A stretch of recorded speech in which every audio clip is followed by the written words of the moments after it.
நித்யானந்தம். என்னுடைய பெயர் பாண்டிசெல்வம். நான் பிகாம் எம்பிஏ படித்த பட்டாதாரி. என்னுள்ள எத்தனையோ விதமான குறைகள், எத்தனையோ விதமான பயம், எத்தனையோ விதமான மன உளைச்சல், எத்தனையோ விதமான மன உளைச்சலுக்குரிய காரியங்கள் நிறைய இருக்கிறத உணர்ந்தேன். இதை எப்படி தீர்க்கலாம், எப்படி எந்த இடத்துல போய் இது விதமான விஷயங்களை தீர்த்து கொள்ளணும்னு நான் முடிவெடுக்கும் போதில் பரமஹம்சர் அவர் நடத்துகிற ஏஎஸ்பி, என்எஸ்பி இது மாதிரி தியான முகாம்கள் நடக்கிறதா நான் கேள்விப்பட்டேன். மதுரை மாவட்டத்தில் ஏஎஸ்பி தியான முகாம் நடக்கிறத தெரிஞ்சு கொண்டு நான் அங்கே தியான முகாமில் கலந்து கொண்டேன். தியான முகாமில் கலந்து கொள்ளும் போதில் எனக்குள்ளே இருக்கிற எத்தனையோ விதமான பிரச்சனைக்குரிய காரியங்களை நான் தெரிஞ்சு கொண்டேன். என் மனசை ரொம்ப சந்தோஷப்படுத்தினது.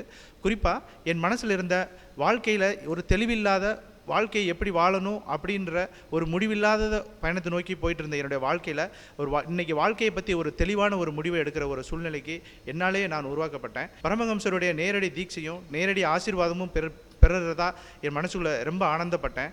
ஆனால் ஒவ்வொரு நாளும் நான் செய்கிற எல்லா விதமான காரியங்களும் ஏஎஸ்பி அடிப்படையாக கொண்டு நான் நடந்துக்கிறதுனால என் வாழ்க்கையில் எத்தனையோ விதமான காரியங்கள் சந்தோஷமாகவும் ஆனந்தமாகவும் இருக்குது. இப்போ என் வாழ்க்கையில் பயம், பொறாமை, பிரச்சனை, மன உளைச்சல், பொது பிரச்சனைகளை பார்த்து அஞ்சுறது, என்னுடைய வாழ்க்கையில் என் வாழ்க்கையை கண்டு அஞ்சுறது, எந்த விதமான காரியங்களும் என்னுள் இப்போ முழுமையாக இல்லை. இப்பொழுது நான் ரொம்ப ஆனந்தமாக இருக்கிறேன்.